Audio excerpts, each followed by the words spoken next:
Richard Johnson, Professor of American History and Associate Director of Interdisciplinary Studies at California State Polytechnic University in Pomona.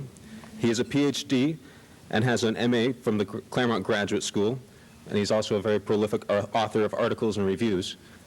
This evening's performance will come in 3 parts as a Chautauqua. The first part will be a narrative done by Mr. Johnson as Alexis de Tocqueville.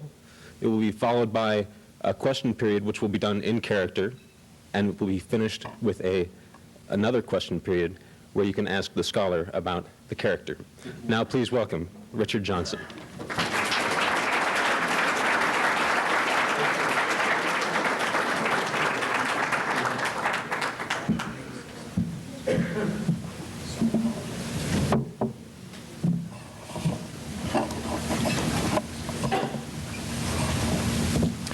Good evening, messieurs et mesdames. I come before you this evening to bid farewell to you and your wonderful country.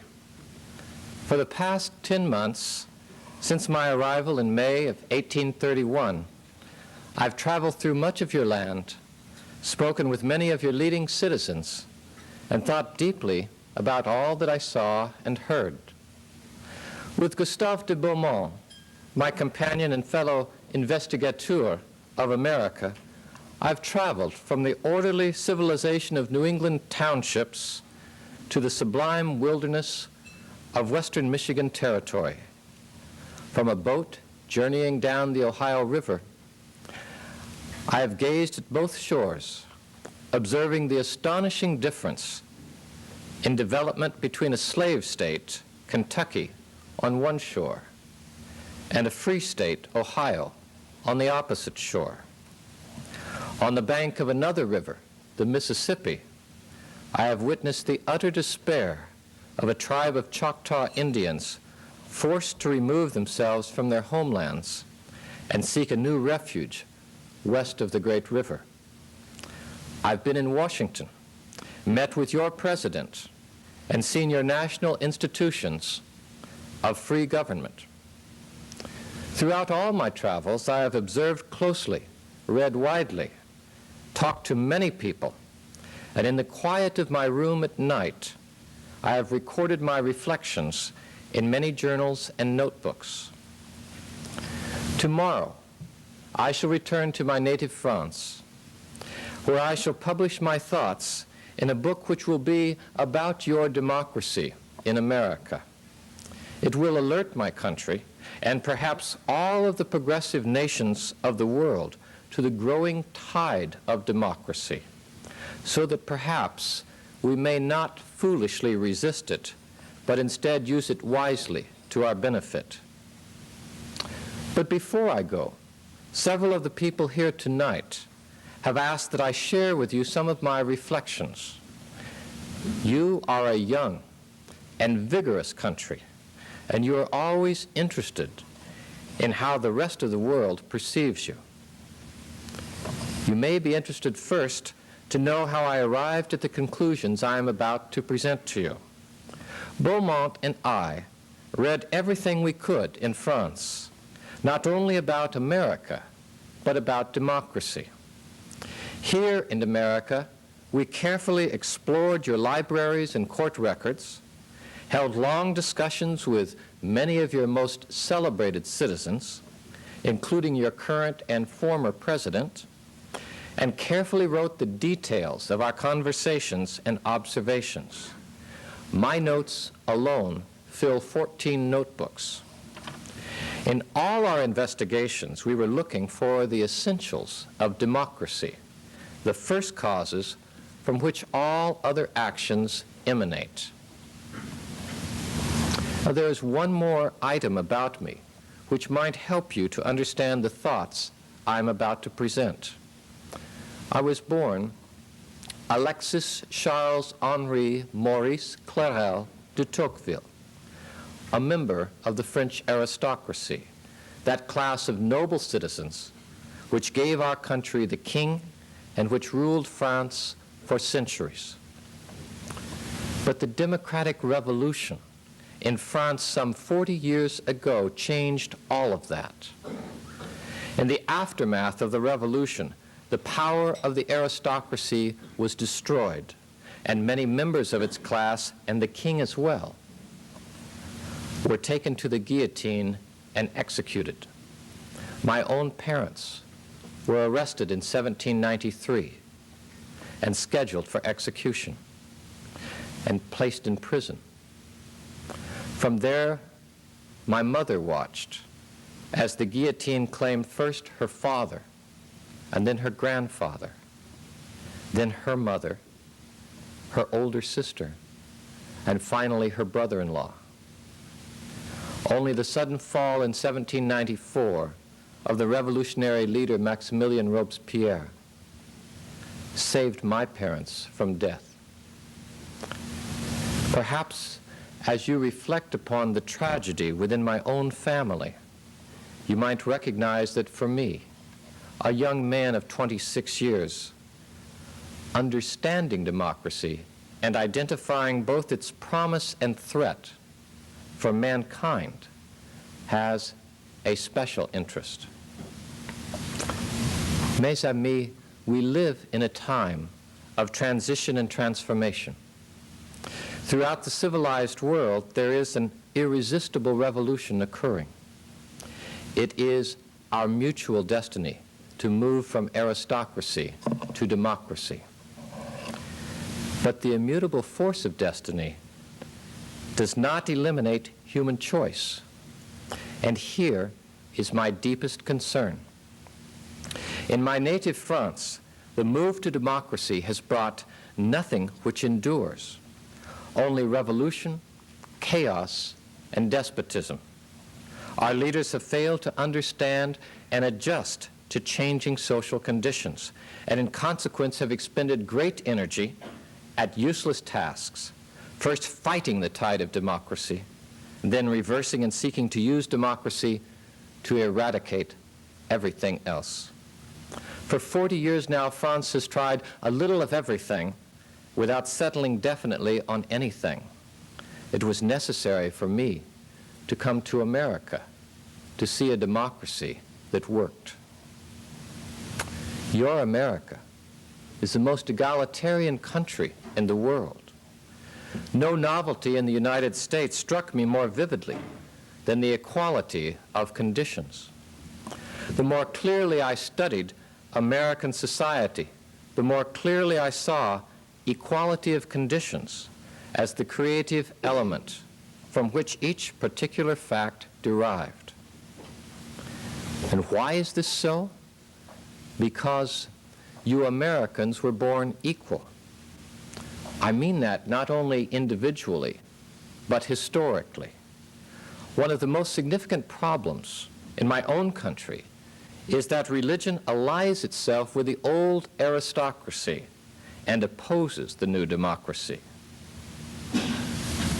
But here you have a marvelous combination of the spirit of religion and the spirit of freedom.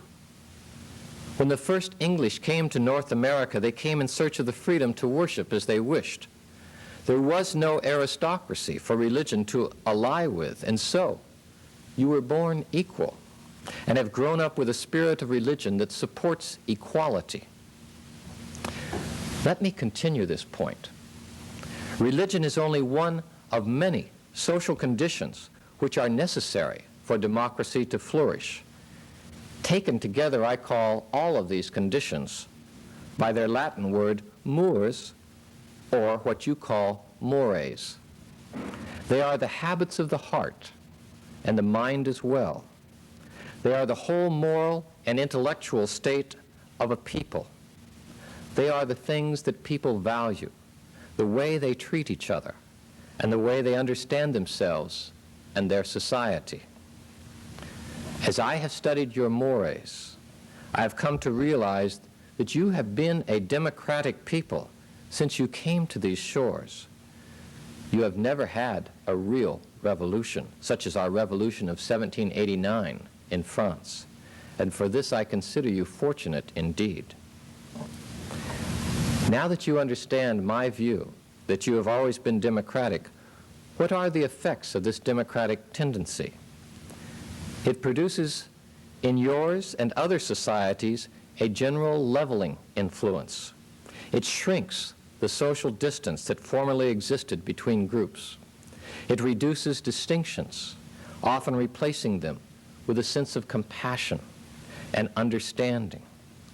I find in America no great wealth or poverty, and no great ambition either. Democracy encourages individualism.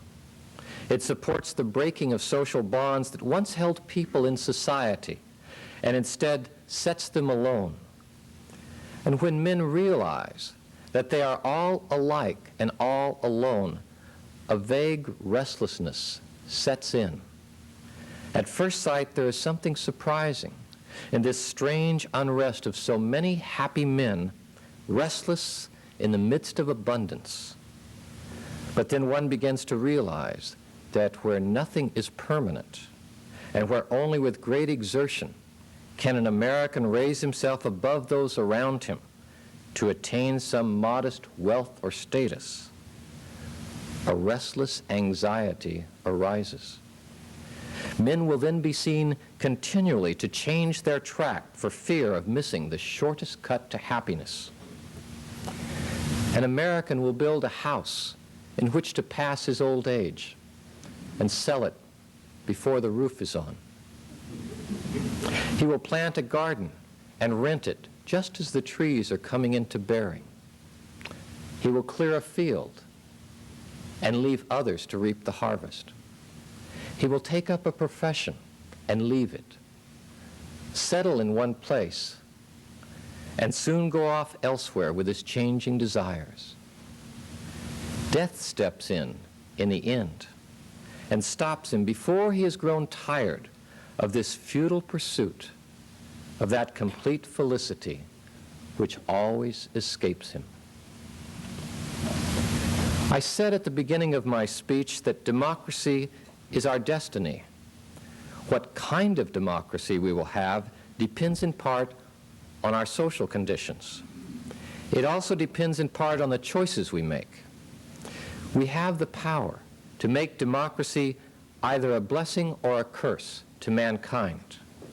With that in mind, let me point out some of the dangers of democracy. The greatest danger is the destruction of liberty by a tyranny of the majority. This tyranny may take many forms.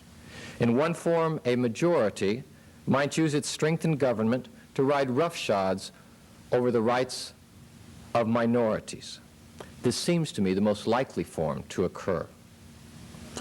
A second form might occur when the people become so fixed in their pursuit of material pleasures that they neglect their duties as citizens.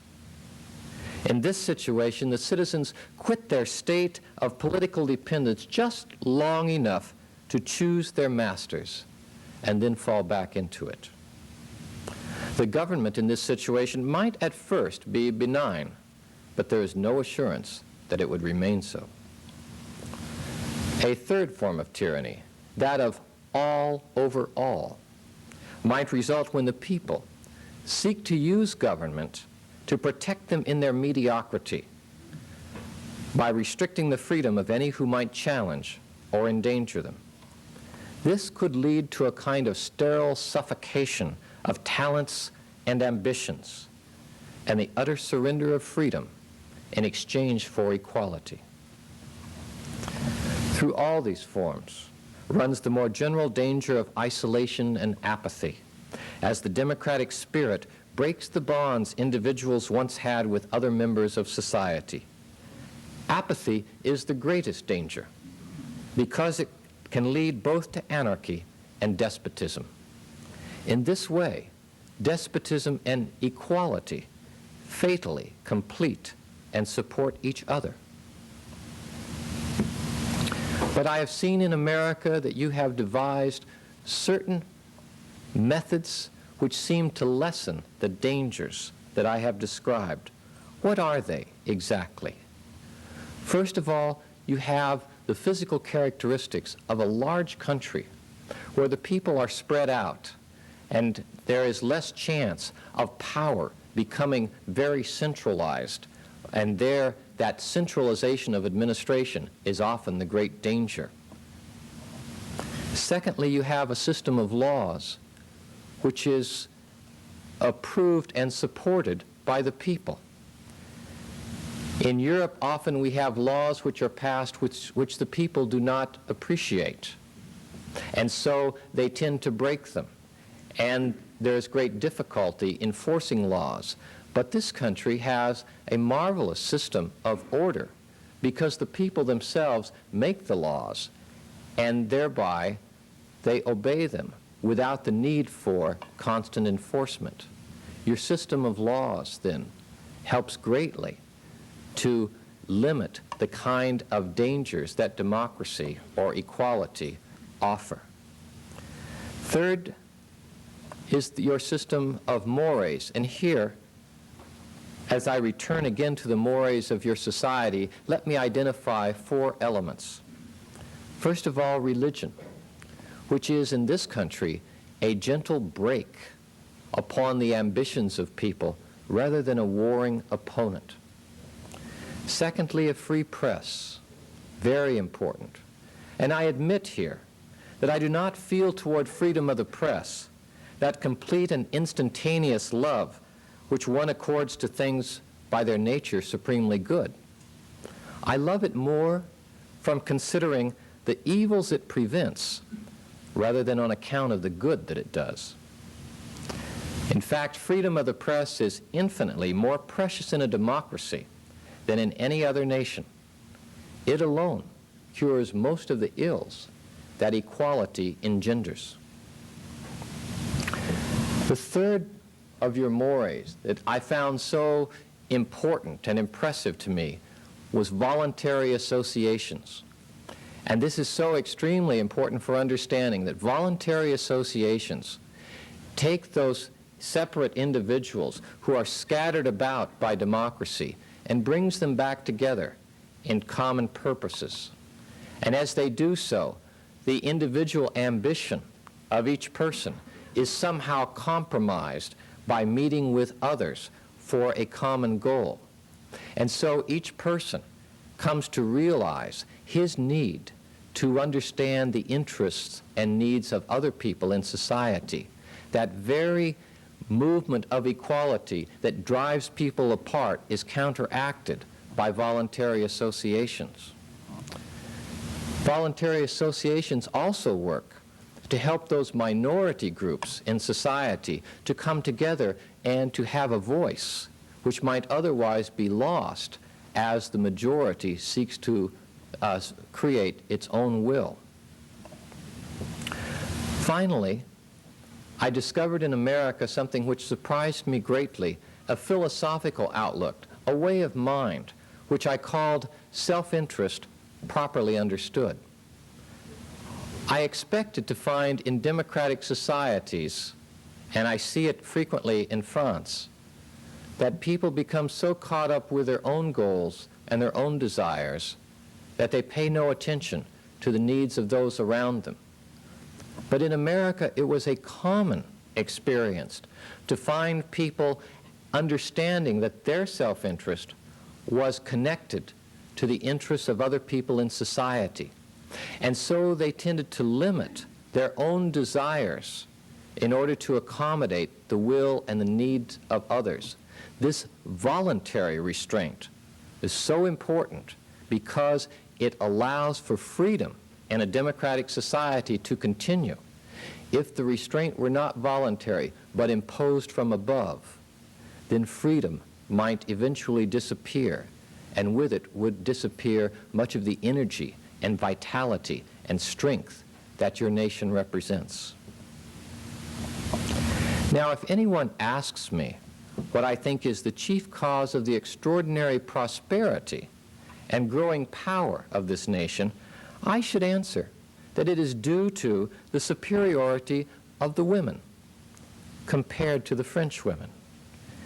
In America, as I have seen, men have prized women, and they have done everything to raise her morally and intellectually to the level of man. In this, I think they have wonderfully understood the true conception of democratic progress. Now, despite my praise of America, I am not overly pleased with democracy, and I will tell you why.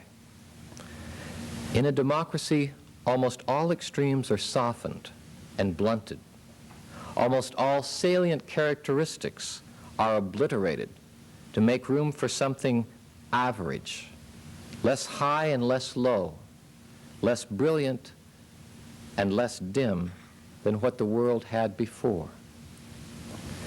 When I survey this countless multitude of beings, shaped in each other's likeness, among whom nothing stands out or falls unduly low, the sight of such a universal uniformity saddens and chills me, and I am tempted to regret that state of society which has ceased to be. It is natural to suppose, however, that not the particular prosperity of the few, but the greater well-being of all is most pleasing in the sight of the Creator and preserver of men. What seems to me decay is thus in his eyes progress, and what pains me is acceptable to him. Equality may be less elevated, but it is more just, and in its justice lies its beauty. Thus, in all of this, I am hopeful for the future of democracy and of democracy in America. But I must tell you, there is one area I have not yet mentioned where I see great problems for America. In France, democracy advances in fits and starts, and the tragedy is that it ignores aristocratic virtues and attacks the spirit of religion. In America, neither of these things happen, and you are very fortunate, but you have a different problem of great significance. I refer to the problem of the three races in America. In natural intelligence, all three races, the European, the Indian, and the Negro, are equal. Yet the Europeans are clearly the strongest and most civilized. They are the first in enlightenment, power, and happiness. Their future appears to be secure. But what of the other races in America? The Europeans treat them as humans might treat animals. They make the other races serve their convenience, and when they cannot bend them to their will, they destroy them. As for the Indian, he felt inferior to no man while living in the freedom of the forests. But as soon as he wants to penetrate the social hierarchy of the white man, he can only occupy the lowest rank therein, for he comes as a poor and ignorant man into a society where knowledge and wealth prevail. Is it any wonder that he refuses to do so? His pride leads him to his death, and the European is only too eager to oblige him. In South America, the Spaniards committed unparalleled atrocities which brand them with indelible shame, but they did not succeed in exterminating the Indian race, and eventually mixed with them. What an ironic contrast that in North America, the English, while observing every legal formality, are slowly but surely displacing the Indians from their land and assuring their eventual destruction. One can only marvel at their ingenuity, for it is impossible to destroy men with more respect to the laws of humanity. The Negroes occupy a different place. Through slavery, they are inextricably linked to the future of America and the white race. But slavery cannot last forever in a world moving towards equality. Already the English are emancipating slaves in some of their colonies. The French have done so also. What will happen when slavery ceases? I would hope that Negroes and whites will live together in equality. But none of the many Americans that I have questioned believe this will be the case. That is why I say that the most formidable evil threatening the future of the United States is the presence of the blacks on their soil. It is not enough, you see, to abolish slavery. The moderns will still have to eradicate three much more intangible and tenacious prejudices: the prejudice of the master, the prejudice of race, and the prejudice of the white. Yet in America, I see today much of the opposite. Race prejudice seems stronger in those states that have abolished slavery than in those where it still exists. Much of the North has abolished slavery and also passed laws which prohibit Negroes from living among them. Such a solution will not be available to the South, where the Negroes are more numerous. There, the whites foresee the more or less distant but inevitable danger of a conflict between blacks and whites. Who would win? I cannot predict. The whites would enter the arena with an immense superiority in education and resources, but the blacks would have on their side numbers and the energy of despair, and those are great resources once a man has arms in his hand. In any event, the struggle may be so severe that America, after having given the world marvelous insights into the workings of democracy, may fall victim to the savagery of its own problems. In summary, let me return to my main interest.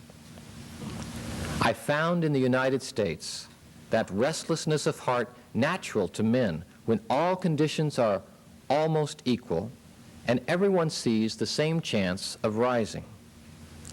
I found, too, that the democratic sentiment of envy was expressed in 1,000 different ways. I noticed that in the conduct of public affairs, the people often displayed a great mixture of presumption and ignorance.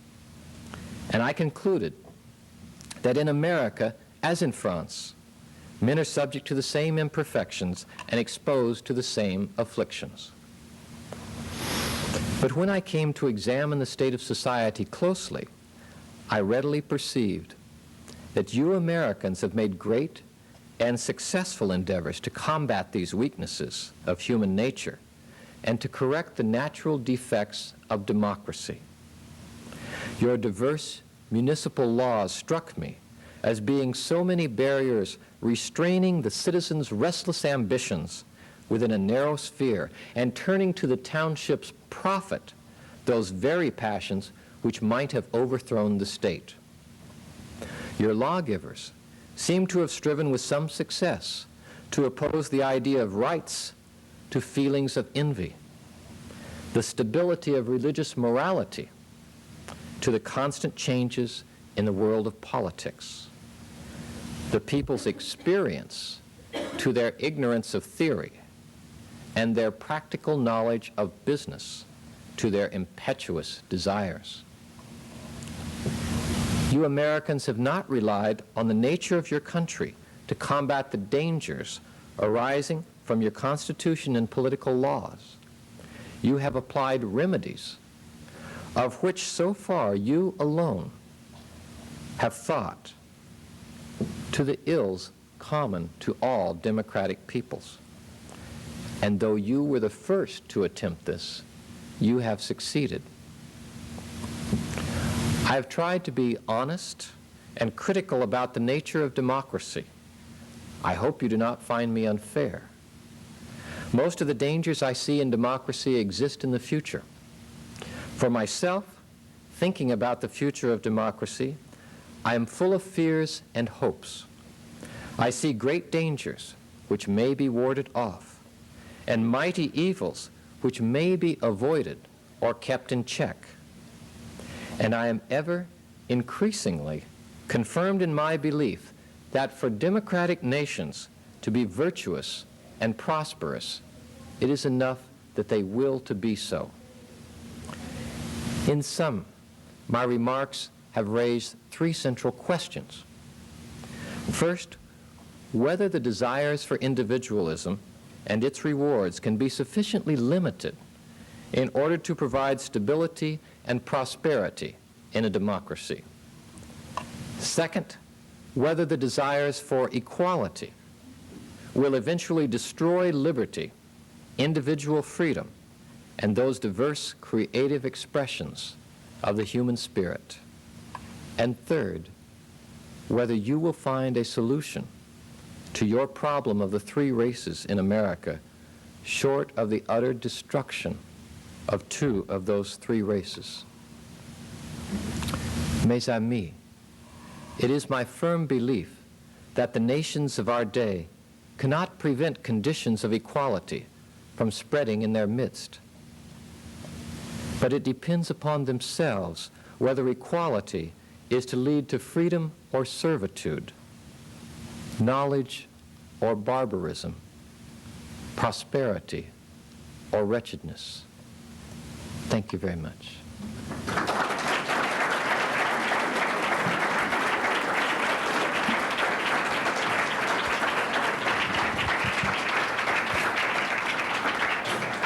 Questions for Alexis de Tocqueville?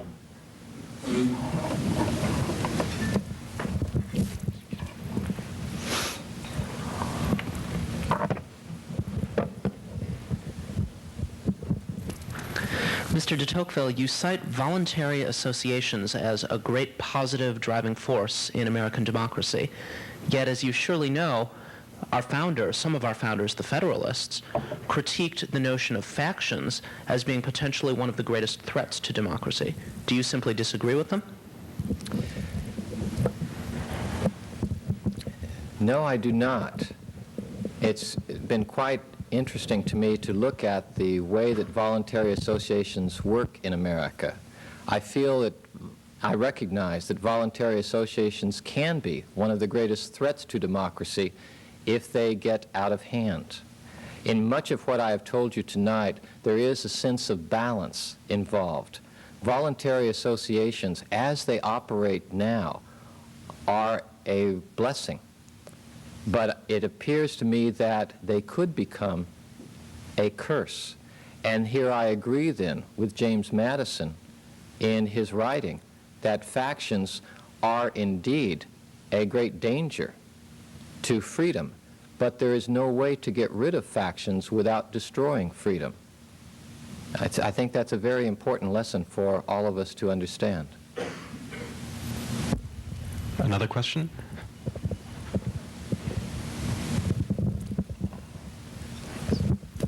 Monsieur de Tocqueville, you had mentioned how you felt Americans treat their women much more with equality than Frenchmen, and yet your observations seem to be based upon interviews with men.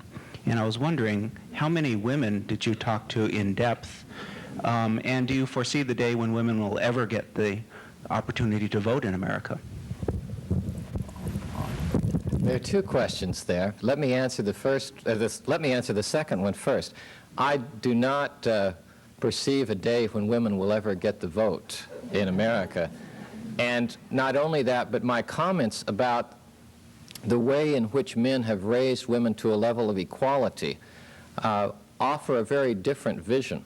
What seems to me so valuable about equality for women in America does not regard them as simply men with dresses, but rather I see that what is so marvelous about the American equality is that men and women are in separate spheres.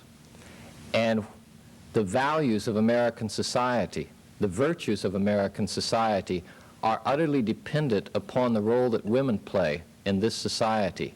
Men have recognized that and have valued women and have entrusted them with the virtue of the Republic. I find this to be a remarkable experience. And as part of the answer to your first question, almost all of my interviews were conducted with men. I did, of course, talk with women. When Beaumont and I were in Boston, we had marvelous times. In the mornings, we would go and do our research. In the afternoons, we would have some free time, perhaps do some walking. And every evening, we were invited to balls and soirees and special events. And I recorded in my journal that it was utterly remarkable. All of the women spoke wonderful French. And so we had great conversations on various subjects. But when I got to the point, which is really the point of your question, of analyzing the role that women played in society and my recognition of equality, it was that unlike France, where to a great extent we have tried to shelter women and separate them from society, that the American form of equality brought women into society and gave them a role that was extremely valuable. It seems to me at this time that that is the very best form of equality that can exist, given the differences that do naturally exist between men and women. Another question. Can you explain a little bit about why there might be some sort of difference in the levels of equality when we live in a country where women might have more equality than women would in Europe, but the other races in America don't have the same equality that they might in Europe? The question has to do with the relationship between equality and inequality between different groups, and it's a very important question. When I said that the greatest danger threatening America is the presence of the blacks on their soil, I did not mean to say that it was because black Americans inhabited American soil, but rather because the issue was one of great inequality. In a society where almost all people who have a stake as citizens in that society are relatively equal, the eradication of slavery and its replacement with a situation where there is great inequality threatens the very nature of democracy. Democratic societies thirst for equality. They hunger for it. They are willing to go to war for it. And when a situation of great inequality emerges, then there is great danger to that society. Part of the problem of America is its English roots. And I say this because in my conversations with French Americans and French Canadians, it was a very common experience to recognize that the French had intermarried with other races and other groups. It was the English who refused to do so. It was the English or their descendants who talked with me about the utter impossibility of blacks and whites even living together. And to me, this seemed a great tragedy. I wanted to look forward to a day when all peoples and all races would live together. I believe that ultimately the destiny that we all have is in that direction. But once again, I have to emphasize that is not a destiny which we are required to achieve, but rather on the way to that destiny, we may make many errors. We may indeed destroy ourselves in the process. Does that answer your question, or? Okay. More questions for...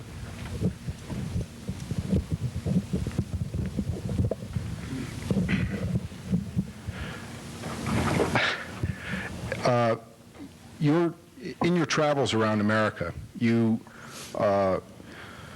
spoke with many in the New England area that Americans would refer to as Brahmins. You also traveled south and spoke to large landed plantation owners. Some Americans would describe these people as an aristocracy. Often in their political rhetoric, these terms are heard. Is there any particular reason why you did not define these groups of people as an American aristocracy? Yes, I did not define these groups of people as an American aristocracy, primarily because I discovered that in America fortunes rose and fell. There was nothing that would fit the European description of aristocracy in which permanent fortunes tied to the land would go on for generation after generation after generation. Instead, in my discussions with people in America, I discovered that fortunes were made in one generation but lost often in the same generation, and that those fortunes could not be passed on in the future to the next generation. There was so much uncertainty in America, and at the same time so much promise. Now, in Baltimore, I met Charles Carroll, who was the last remaining surviving signer of the Declaration of Independence. He was at the same time the owner of the largest amount of land, private land, in America, some 13,000 acres, and he owned 300 slaves. He was in his 80s at the time that we talked, but his mind was still very alert, and he spoke with an air of understanding and of importance. And I said to Beaumont afterwards that this is the last aristocrat in America. This is the last person who really believes that he has a right and an obligation to rule. Now, other people in the South, other slave owners, told me that their lives were similar to those of aristocrats in Europe because they had the leisure to think about the problems of American society and the problems of government, whereas in the North, everyone was busy working at his own business and had no opportunity or no incentive, no desire to take on the interests of government and society, at least not to a large extent. But one thing stood out in my mind, and that was the difference, and several people told me this as well, the difference between Europe and America had to do with the law of property being given to future generations. In America, these things happen. First of all, land would be broken up and passed on in equal portions to different children. In Europe, the tendency was for the oldest son to inherit everything, so great land holdings remained intact. But in America, it was divided, and this was one of the very important elements that made aristocracy of a European sort impossible in America. The other thing was that land was plentiful in America, so that people could move to other areas, other locations, and amass another fortune. So it was hard for an existing aristocracy to retain its power and importance because others were always rising up and gaining power and importance also. But the overwhelming answer to your question has to do with this incessant nature of activity in American society, commercial, financial, instead of landed. And for that reason, especially that reason, I saw that what we distinguished in France and in Europe as an aristocracy of people tied to the land with leisure to consider the problems of society and with a sense of duty that it was their responsibility to rule on behalf of society, that simply did not exist in America. And for those reasons, I believe there is no aristocracy in America. Education is considered by many, and I think by Jefferson, as essential to the functioning of a democracy. What did you find out about the extent to which the Americans were making education available to what proportion of its citizens? I was very impressed with the state of education in America. Not to say that there were people who were extremely well educated. There were some. I met them mostly in Boston, as the previous question suggested. And they had frequently been to Europe. And the evening I had dinner with John Quincy Adams, the former president, we spoke in French. He was marvelously fluent. I appreciated it very much. But the larger question that you raise has to do with the state of education in America in general. And here I found that all Americans were educated to some degree. Practically all Americans could read, could do simple calculations, and could read a newspaper, and felt through that education tied to their community and to their society. The way in which education occurred in America seemed to me to be extremely important, and I praise this as one of the most important aspects of American society.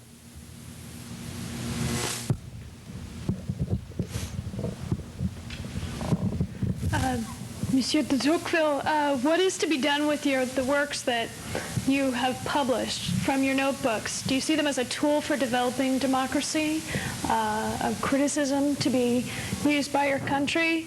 What was your objective in writing? If you read the works that I have written, you will rarely see the name of France mentioned, but I assure you that every sentence I wrote, I had France in the back of my mind. And my real concern in understanding democracy in America was to try to understand what elements of democracy could be carried to France. And if I now leave 1831 and move further into Tocqueville's career, still as Tocqueville trying anyway, I tried to become a political leader in France. I was for a time a member of Parliament and later a minister of foreign affairs for a short time. And I must say that I never fit in with any particular political party. I always had my own ideas and my own vision of what democracy needed to become, and it never quite fit the political struggles of the country. And so most of my life I was extremely frustrated by the failure of France to achieve the kind of democracy that I thought was possible for it. Now more questions for Richard Johnson. Okay. To follow up that question, do you see a lightening of the chaos following the revolution where you were born, or where the Tocqueville was born, and the chaos that's happening in the former Soviet Union now? Would they have something to learn from de Tocqueville's writings? The question was sort of went in and out, was do I see a similarity between the chaos after the French Revolution and the chaos after the breakup of the Russian, I should say the Soviet Union? And we're now into the point where it's time for speculation. I can leave Tocqueville aside a bit. I can't say exactly what he would say. All the people who read Democracy in America are struck by this one very brief passage where, as he's explaining what he thinks is going to be the future, he says that there will be two great countries in the future, the United States and Russia. You know, and you think, gee, 150 years later, how did he figure that out? Sometimes he wins on his predictions, most of the time actually. Yes, the question about is there a similarity in the chaos that ensued? Yes, very definitely.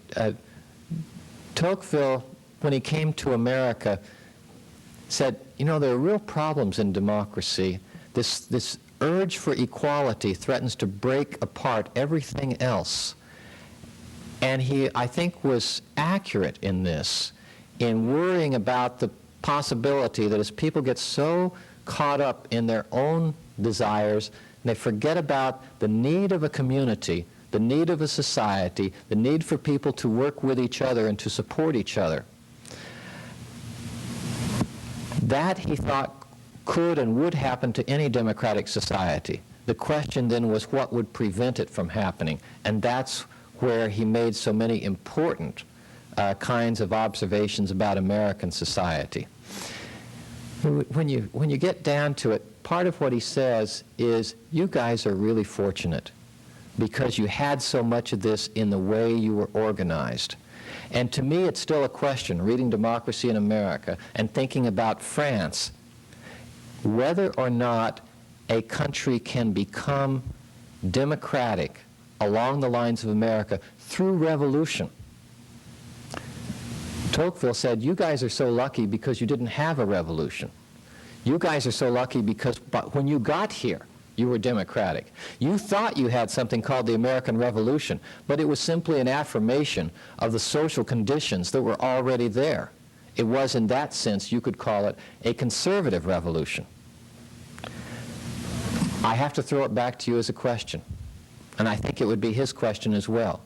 Can a country go through a very difficult revolution and come out on the other end democratic? I think his answer would be possibly, but not without great struggle. Another question.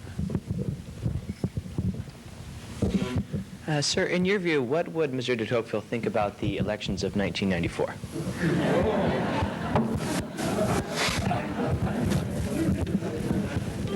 He would think that when he came to Claremont McKenna College, someone would ask him that question. That is probably actually the most difficult question of the night. There are people in this audience and any audience that would have, I think, a rather facile answer that Tocqueville would be overjoyed at the results of the election of 1994. And they could point to a number of ways in which Tocqueville could be identified as a 19th century liberal, which would translate to a 20th century conservative, which would put him right next door to Newt Gingrich, and, well, recognize that Newt Gingrich has put Tocqueville on the reading list for all members of Congress. But then there are those other people, too, who would see, and I'll throw out a book title for you. Henry Steele Commager, the very well-known liberal historian, has written a book on Tocqueville where he argues that Tocqueville's main concern was with the welfare of the people of American society, and given the changes over time in American society, Tocqueville would end up being a reform liberal and therefore a modern Democrat, and would stand right along Henry Steele Commager. Even in Tocqueville's time, people had difficulty with this. There were those who claimed him as a conservative, mentioning his aristocratic background, and who claimed him as a liberal, one who was intensely concerned about freedom and liberty. And the reality is that he never came down on one side or another. The really important thing about understanding Tocqueville is this sense of dynamic tension in society and his willingness to see this as almost a kind of organic relationship of things balancing each other and interacting with each other. And in that way, I personally find him so intriguing and interesting because he takes a role that is more scholarly and less directly political. And in my answer to an earlier question, that's part of the reason why I think he failed miserably as a politician. So Newt Gingrich likes him, and guess which president mentioned him in his State of the Union address? Of course, we no longer know where Bill Clinton stands, so I can't say too much about that. Another question. De Tocqueville seems to put so much stress on the nature of people and culture as a base of democracy. Does he say anything about his thoughts on the relationship of governmental structure, for instance, to democratic possibilities? Let me try and answer, and catch me. Don't give that mic away yet. Catch me if you think I haven't answered your question. One of the most important things I think he says is that it's important in this large country, America, to have a strong central government. But then he makes a very important distinction. He says, but what is really important is that you avoid having a strong central administration. And he's all in favor, and he sees it as essential, to have the administration of affairs come down to the local level. He says this is the place where the lessons of democracy are learned, and this is the place where people have the responsibility and the vitality and the energy so that freedom is the outcome. He contrasts this to France, where he says everything is centralized, all the decisions are made in Paris, and the people in Paris don't understand what is happening in the rest of France. So he never really approaches the question of whether in a large area or in a large population, democracy then is a natural result or can be a natural result. What do you mean by democracy? I'm perhaps missing your question. Well, he spoke of the value of the individual as basic to democracy and as this being something which people had when they came to America. And I'm drawing a distinction here between that and governmental structure. And it seems to me that what you're answering is that he had a more Jeffersonian concept of democracy as being tied to the community, etc., rather than thinking of democracy in terms of larger numbers of people and areas. Well, he certainly recognized that the United States of America was a large area and there were large numbers of people, but in agreement with the phrasing of your question, he said in two incidences, one involving the nullification crisis and the other involving the bank war that involved Andrew Jackson and the Second Bank of the United States, he said that the central government really has very little power, and that power is in the states. And many scholars who look at those comments think he really missed the boat. He really misunderstood what was happening there, but he was so sure of himself that the real power not only was but had to be at the local levels. Excuse me, do you think de Tocqueville would have agreed with the idea that a political system is inherent within a particular society and that in spite of revolution, the political system persists? The examples, the most notable examples being what happened in Tsarist Russia and the Soviet Union and China, etc., that the system really hasn't changed. Right. Tocqueville would say yes and no. And here's I think the way that he would answer it. He would say, yes, there are very strong conditions that exist in a society that help to impel it towards certain goals, but people have choices to make, and governments can make those choices. And what he was trying to do in his lifetime was to take the lessons that he felt he had learned from America and get the French government to make those changes. Here's the way he put it. Mores, what you were talking about, social conditions, are essential, but they can change over time. It's slow, but it can occur over time. And he was saying that the French government had to take steps to change those mores, to turn people away from, in answer to the last question, away from a dependence upon a centralized government to make decisions for them, and to move them in the direction that he saw in America, where if people wanted to build a road, or to build a school, or to make changes in their society, they simply created a voluntary association and went right out and did it.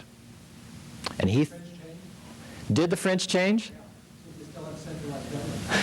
Not in Tocqueville's lifetime. But that doesn't mean that it couldn't be done. He felt that it could be done. He just couldn't get them to listen to him. Common problem, yes? Tocqueville wrote about religion as the first of America's institutions, and he also wrote about the degradation of religion when conjoined with politics. So how do you think he would feel about the prayer in school issue and its conflict or compliance with the Constitution?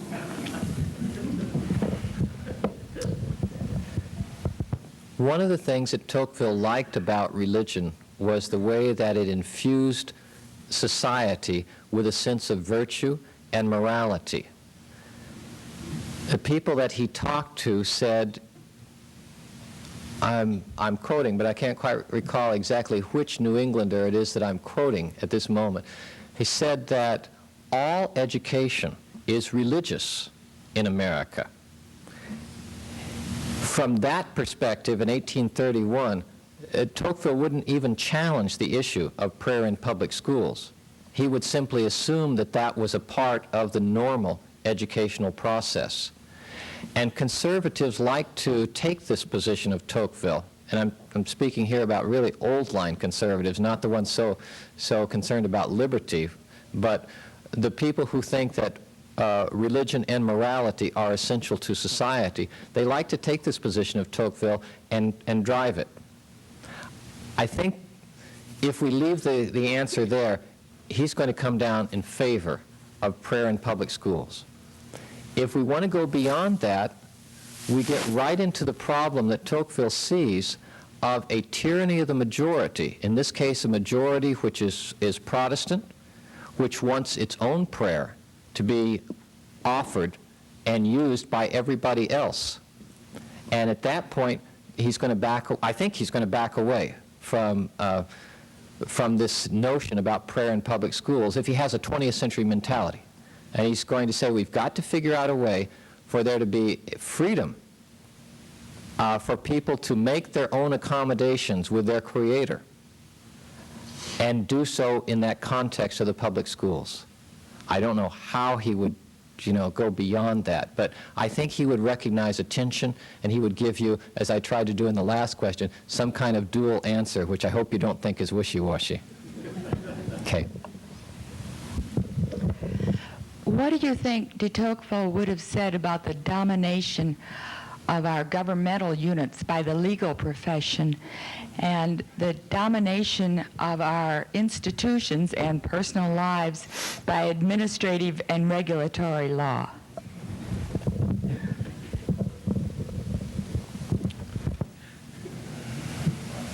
Thank you. How many lawyers are there in this room? Okay, I'll be careful. First of all, well, you have to remember, too, who is it that's talking? He's a lawyer. He's a judge. And he thinks that in terms of stabilizing this democratic society, which has this tendency to fly off in all different directions, lawyers are very important. They tend to be conservative. They tend to have a support for legal structures. They help to provide order in society. He's a real fan of lawyers. Now, I hope that puts some of you at ease. The second part of the question, though, had to do with regulation by administration, regulation by law. And I think he would be profoundly opposed to that. And once again, we get to the problem of trying to nail Tocqueville down because he sees everything in a kind of tension, in a kind of flux. So I think he's going to want to say, lawyers are very valuable, juries are wonderful, judges are terrific.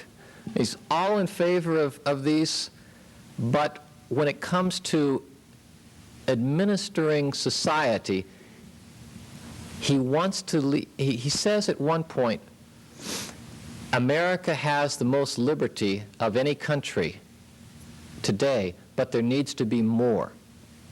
And what he sees as liberty is a lessening of all of those administrative restrictions, is more and more opportunity for individuals to chart their own destiny.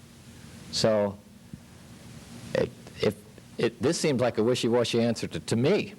So I hope you're not satisfied with this.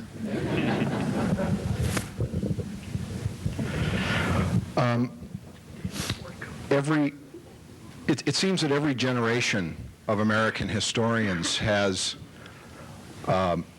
quoted Tocqueville and used Tocqueville to bolster whatever happened to be the dominant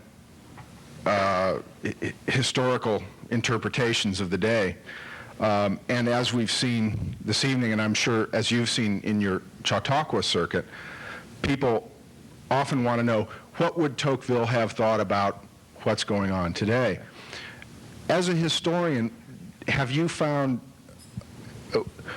how have you grappled with the problem of taking a historical figure out of his context and out of his historical time and place and applying him in what is really an anachronistic way to today's problems and questions and issues? That's a very good question for all of us to consider. And it happens not only in the case of Alexis de Tocqueville, but with other people as well. I was telling we're not televised nationally, so I can get away with this. I was telling a group before we had dinner that one of my colleagues, and some of you have seen him, performs as Thomas Jefferson. And last year he was invited to the White House to make a special presentation to Bill and Hillary and 250 close friends.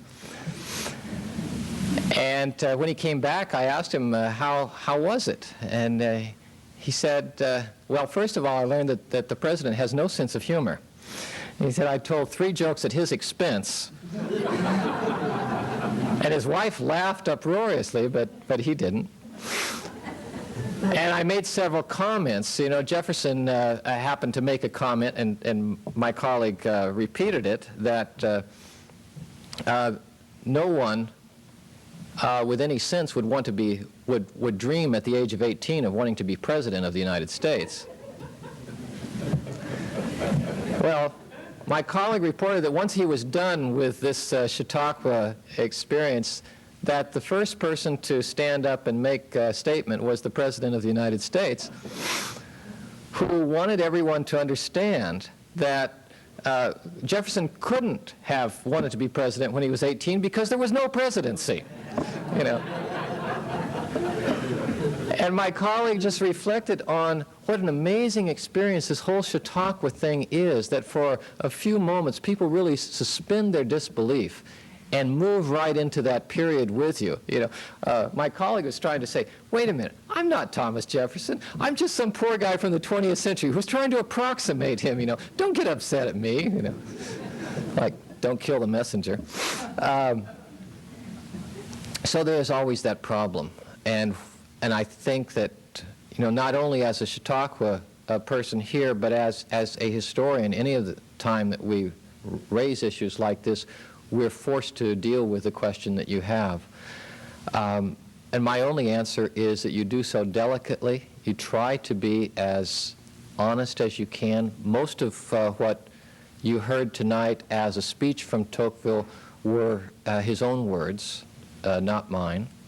And so you try to, you know, I really think as scholars you spend years and years trying to really become acquainted with the person, the period, the context, the way in which the ideas come together, the notions that people have, and the language that infuses those notions. So you try to be as honest as you can. And then come questions about the election of 1994.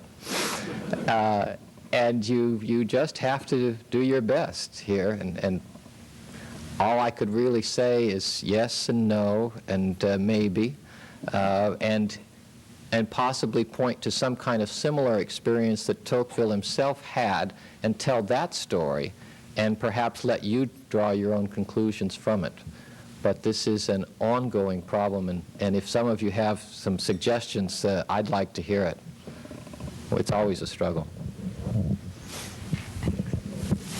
Sir, de Tocqueville had noted that primary education was available to all in America, but higher education was not as available. What do you think he would think of our present-day situation and with the new plan that President Clinton has for tax breaks for parents of college students? What would his thoughts be on that? Well, that removes the 1994 question from being the most difficult question tonight. You're home free.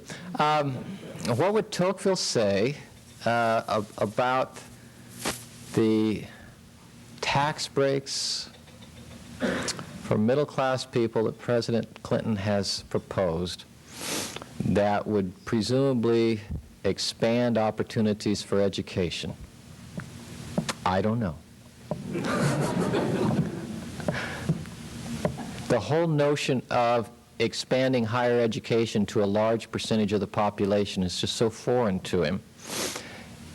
It's kind of interesting here when he's talking about the literary character of Americans. He says that, in order to really be interested in the things that you would think of as higher education, people have to have leisure. They have to have a desire to go into depth into issues of the mind. And he said, I see so little of this tendency in America. Everyone is out there running like crazy, trying to get ahead, trying to get their little amount of money. He has a sentence where he says that democratic societies honor the superficial but quick mind at the expense, and they undervalue, he says, and they undervalue the deeper philosophical mind. That's a portion of his answer, and you're going to have to translate that. Does higher education today honor that philosophical mind, or is it now more in the direction of that superficial mind, higher education, aiming towards a job that will make you wealthy? Tough question. Unfortunately, we're all out of time for tonight, but thank you all very much for joining us, and please thank Richard Johnson.